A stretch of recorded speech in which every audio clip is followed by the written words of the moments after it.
Vous informer, c'est notre devoir, Madame, Monsieur, bonsoir. Le président de la Commission électorale nationale indépendante, Denis Kadima, a eu des entretiens avec le commissaire général de la police nationale congolaise, le général Dieudonné Amouli, sur les modalités pratiques de sécurisation des scrutins des gouverneurs et vice-gouverneurs qui aura lieu ce 6 mai 2022 dans les provinces concernées, comme nous l'a dit Nadine Tchotchigombo dans ce reportage. Lors de cette entrevue entre le commissaire général de la police nationale congolaise, le président Denis Kadima Kazadi a associé également le secrétaire exécutif national de la commission électorale nationale indépendante, Mabikou Totokani, et son adjointe Marie-Josée Kapinga. À l'issue de cette audience, le commissaire général de la police nationale congolaise a rappelé ceci. Moi, comme commissaire général, je suis en même temps le président de la CNO, donc du Centre national de sécurisation des élections.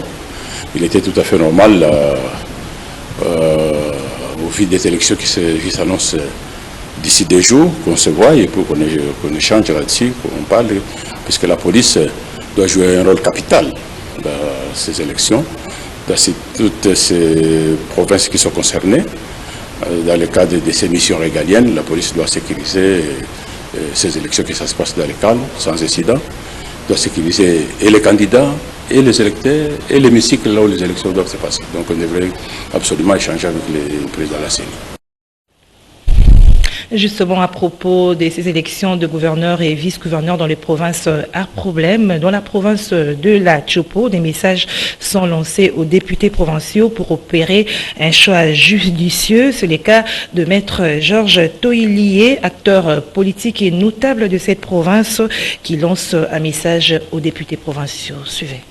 Les députés provinciaux de la Tchopo doivent faire un choix juste, un choix de l'expertise, de l'élite. Tel est le message lancé par l'acteur politique et notable de cette province, Maître Georges Toilié Bitondo, la veille de l'élection de gouverneur et vice-gouverneur de cette province.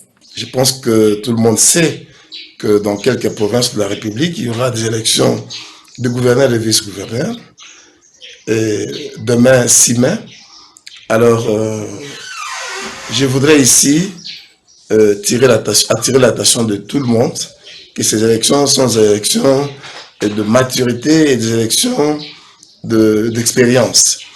Je ne vois pas comment un gouverneur peut venir aujourd'hui tromper la population avec un projet de société qui ne serait pas réaliste parce que il ne reste qu'une année et quelques mois pour terminer les mandats. Alors, il faudra que les députés provinciaux de la Tchopo particulièrement soient en mesure de faire un bon choix. Les choix ne doivent pas être tout simplement, comme on le voit actuellement, partout ailleurs aussi, orientés vers l'argent. Parce que il ne faudrait pas que les députés provinciaux considèrent que la Tchopo ou les autres provinces leur appartiennent. Non. La province de la Tchopo est la province de nous tous. Nous sommes tous Tchopolais et ils doivent faire un choix judiciaire. Un choix qui ne fera pas la honte de la Tchopo. Il ne faudra pas que l'élection soit monnayée comme nous sommes en train de suivre par-ci par-là. Parce que les députés se disent, non, voilà, nous sommes impayés et c'est l'occasion pour nous de nous faire payer. Non, vous n'allez pas vous faire payer si le dos de Tchopolais et Tchopolais, si le dos des autres fils des provinces de la République. La Tchopo nous appartient tous. Je vous exhorte donc, chers députés provinciaux, à effectuer un choix de l'expertise, de l'élite. Il faudra que les candidats soient un candidat qui mette le fils et filles de la Tchopo ensemble, un candidat de l'union, un candidat qui aura un leadership capable de mener à bien les différents projets qui restent encore pendant tout ce temps à exercer.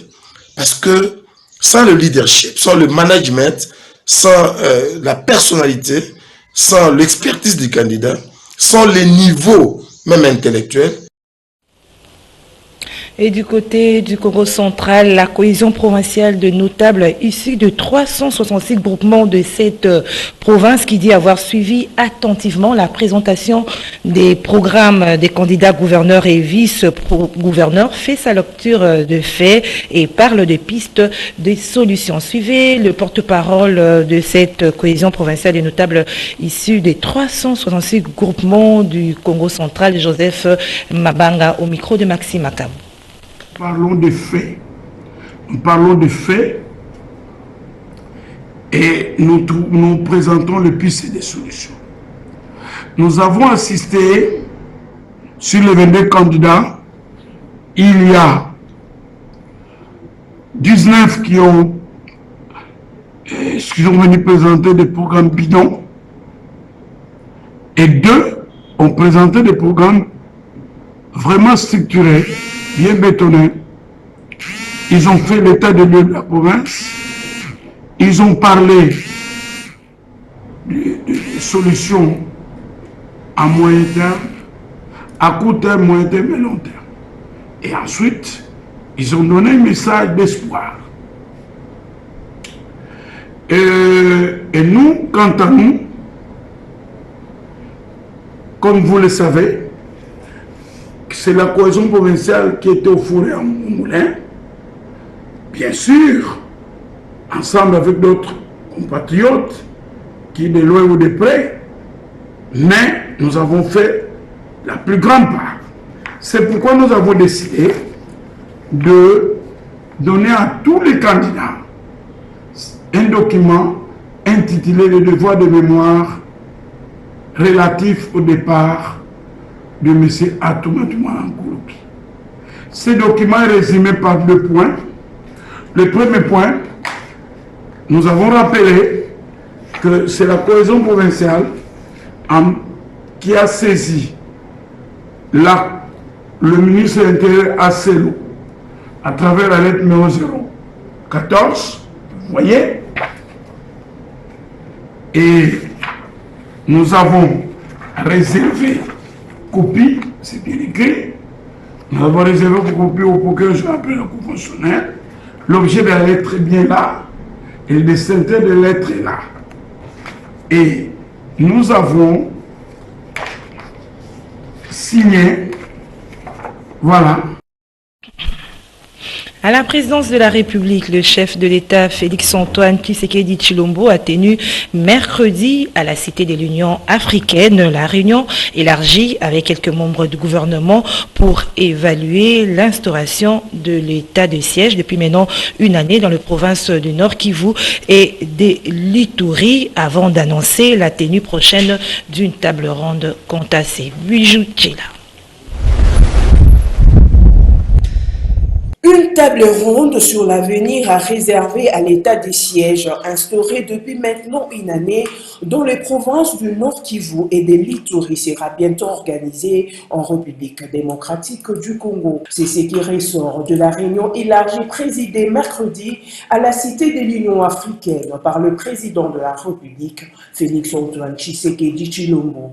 On prit part à cette rencontre le Premier ministre et quelques membres du gouvernement, le caucus de députés nationaux du Nord et ceux de l'Ituri et des officiers de l'armée et de la police nationale congolaise. Il était question lors de cette importante réunion de faire au chef de l'État un rapport détaillé de la récente mission effectuée par le chef du gouvernement dans les provinces sous état de siège. On a fait des propositions concrètes au président de la République sur l'avenir de l'état de siège à la lumière de l'expérience vécue, des progrès réalisés, des difficultés rencontrées et de la nécessité de regarder comment dans l'avenir on termine cette opération dans les seuls objectifs de ramener la paix.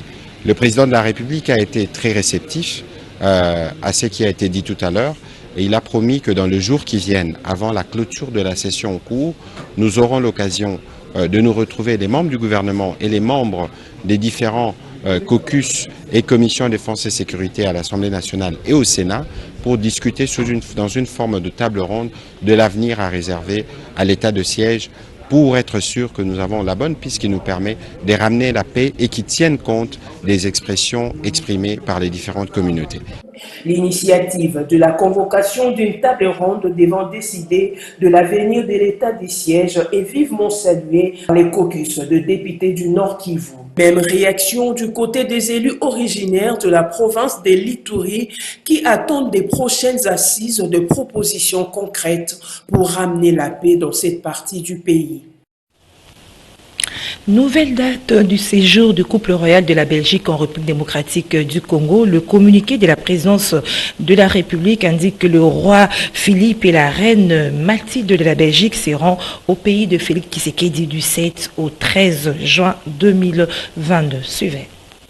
Après l'annulation en raison de l'invasion de l'Ukraine, de la première visite du roi Philippe et la reine Mathilde, qui était prévue du 6 au 10 mars dernier, la présidence de la République fixe de nouvelles dates. Le roi Philippe et la reine Mathilde séjourneront au pays de Félix-Antoine Tshisekedi du 7 au 13 juin 2022. Le couple royal sera à la tête d'une délégation belge, comprenant le Premier ministre Alexandre De Croo, la ministre de la Coopération au Développement, ainsi que le secrétaire d'État pour la relance et les investissements stratégiques chargé de la politique scientifique. La délégation s'arrêtera à Kinshasa, Lubumbashi et Bukavu.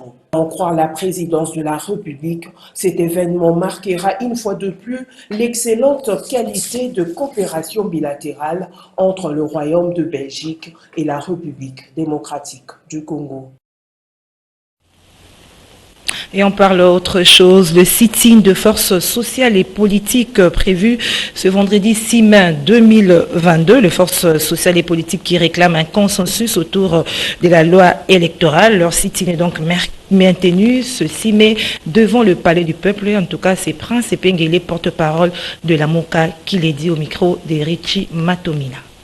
Le sit-in des forces sociales et politiques est prévu vendredi 6 mai à 9h devant le Palais du Peuple est maintenu. Puisque maintenu, il est confirmé qu'il neige ou qu'il pleuve, la population quinoise va se présenter devant le Palais du Peuple pour exiger un large consensus autour de toutes les lois relatives aux élections de 2023. Souvenez-vous du chaos électoral de 2006. Souvenez-vous du chaos électoral, le troisième de 2018. Est-ce que vous pensez que le peuple congolais est le seul au monde qui n'a pas droit à avoir des élections transparentes, crédibles, à l'issue desquelles il peut espérer voir ce pays se développer enfin? Pour toutes ces raisons, nous disons, étant donné que la matière électorale ne concerne pas que l'Union sacrée et que le Congo étant une propriété commune, nous devons discuter de ces questions-là dans un large consensus pendant 2 semaines seulement. 2 semaines seulement où les représentants des composantes politiques ainsi que de la société civile vont revoir la loi sur la CNI, vont en discuter autour de la loi électorale, vont prendre l'option sur la Cour constitutionnelle et pendant 2 semaines, ceci fini, on va amener au Parlement pour que ces derniers puissent entériner. Cette demande que la coalition Lamuka formule avec les forces sociales et politiques à de changement, c'est une demande qui a déjà été formulée par l'IDPS avec M. Félix Tshilombo le 14 février 2015. Face à Kabila, en 2015, l'IDPS exigeait également un consensus. Rappelez-vous qu'à l'époque, Kabila avait aussi sa force majorité, sa force à l'Assemblée nationale et sa cour où il avait nommé ses proches. Mais l'IDPS savait pertinemment cela, mais ceci ne l'empêchait pas, c'est qu'il exige un consensus. Pourquoi l'IDPS pense qu'aujourd'hui nous sommes devenus des fous? Parce qu'on réclame un consensus. Entre-temps, sachez au sujet de la proposition de la loi modifiant et complétant la loi électorale sous examen que dans un message envoyé aux députés mercredi, le bureau de l'Assemblée nationale appelle les élus de l'opposition à lui verser la liste des dispositions de cette proposition de loi qui requiert un consensus afin d'entamer les échanges. Nous y reviendrons dans nos prochaines éditions.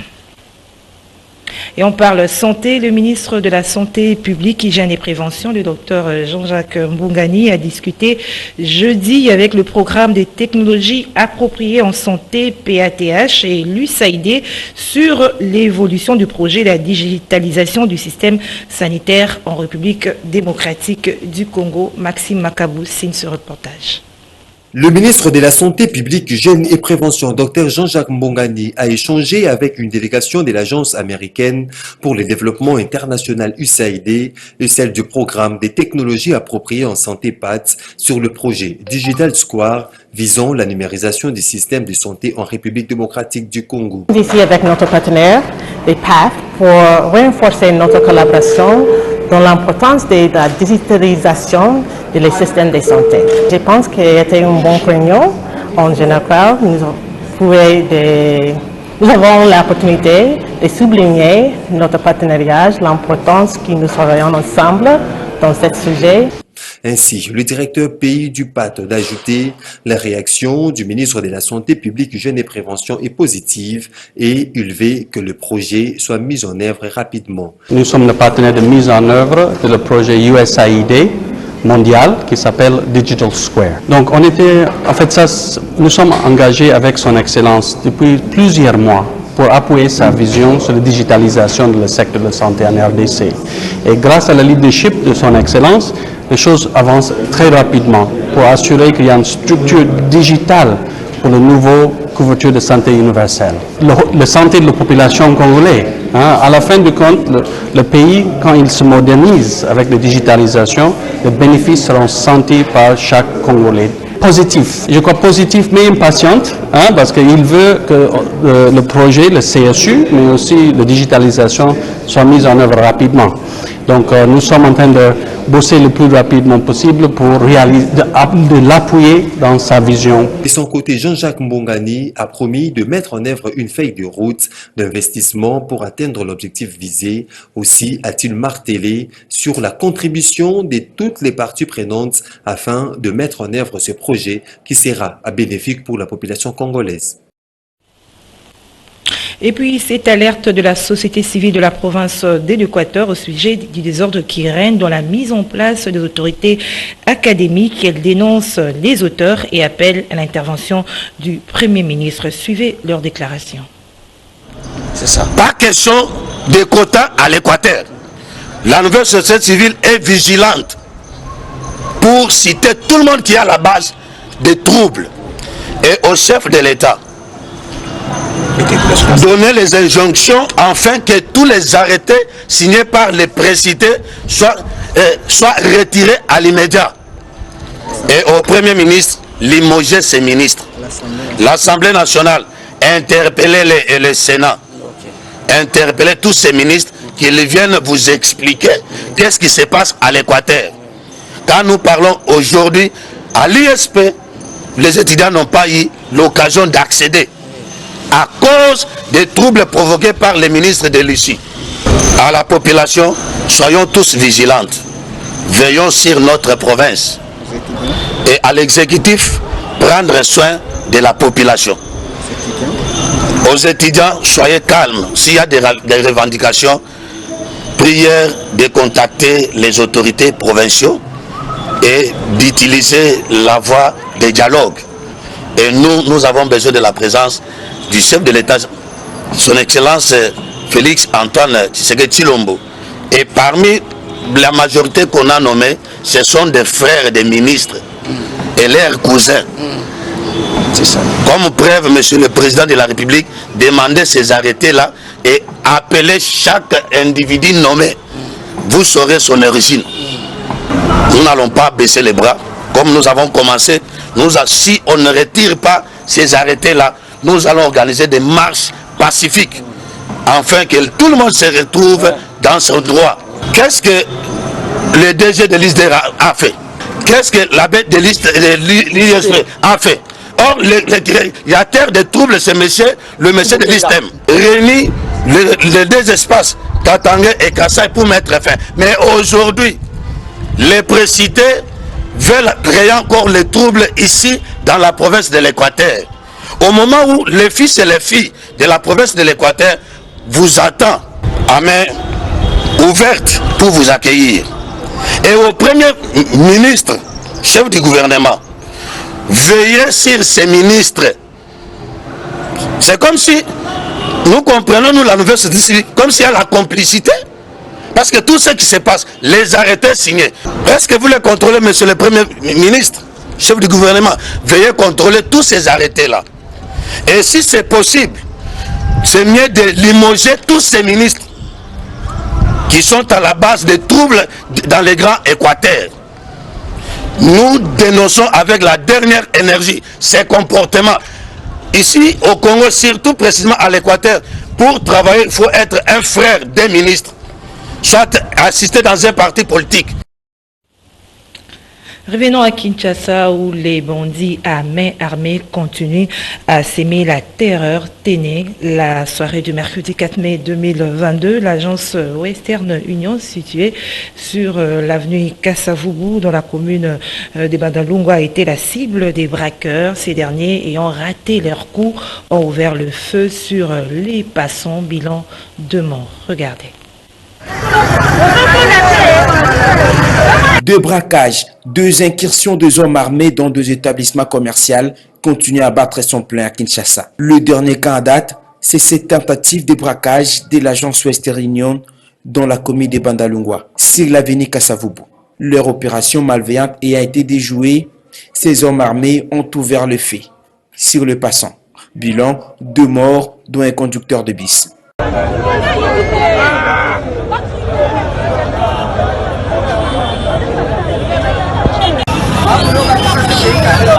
Okay.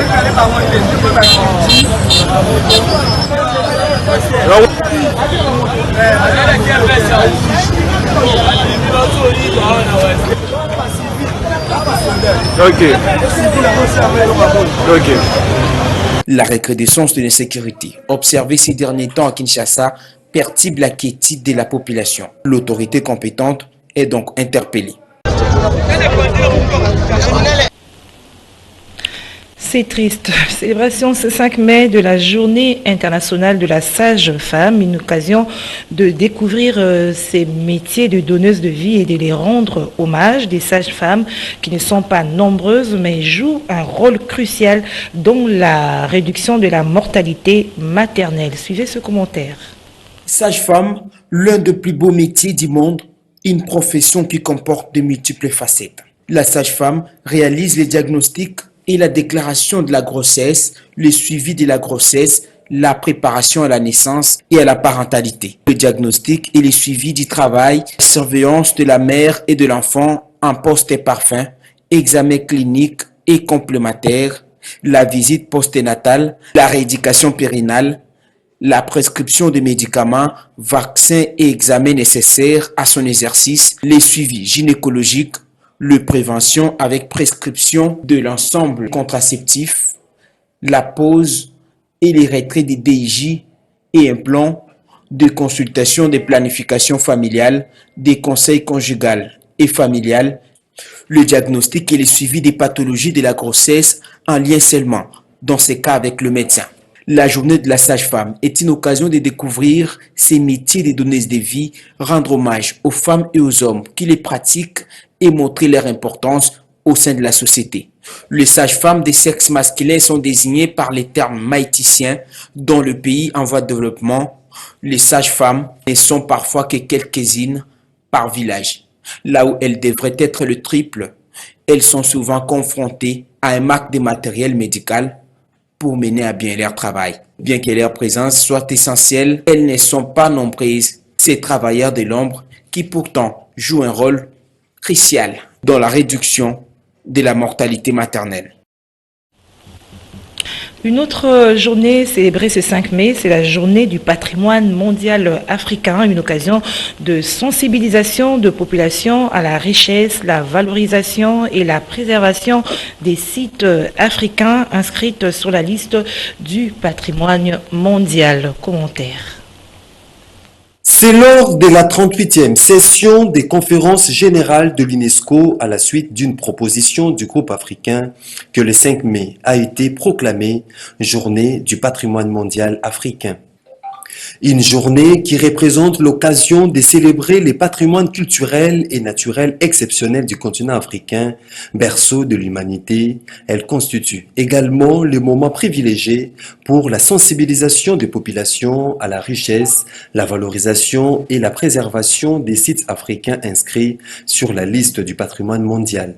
En effet, les menaces qui pèsent aujourd'hui sur le patrimoine africain sont de plusieurs types: changement climatique, développement économique incontrôlé, braconnage, troubles civils et instabilité politique. Il est donc urgent que ces patrimoines irremplaçables soient protégés et préservés pour les bonheurs des générations futures. En instituant cette journée internationale, l'UNESCO vise à accroître la sensibilisation mondiale au patrimoine africain en mettant l'accent sur les jeunes générations et en mobilisant une coopération renforcée pour sa sauvegarde au niveau local, régional et mondial. Et on termine en sport. Le tout-puissant Mazembe Anglebert de Lubumbashi, sanctionné par la Confédération africaine de football CAF ce jeudi 5 mai 2022, motif envahissement de l'ère des jeux et aux jeux de projectiles après la rencontre qui les avait mises aux prises avec la formation égyptienne de Pyramide Fessé. À cet effet, l'organe fêtier du football africain a réduit le nombre des supporters à 37%, équivaut à 5000 supporters du tout-puissant Mazembe qui auront accès au stade lors de cette demi-finale allée de la CAF C2 face à la formation marocaine de la Renaissance sportive Berkane qui dirige le technicien congolais Florent Ibengui. Cette équipe qui est attendue à Lubumbashi dans la soirée de ce jeudi 5 mai 2022. Et voilà, c'est la fin de ce journal sur Canal Congo Télévision. Madame, Monsieur, merci de nous avoir suivis. Portez-vous bien. Au revoir.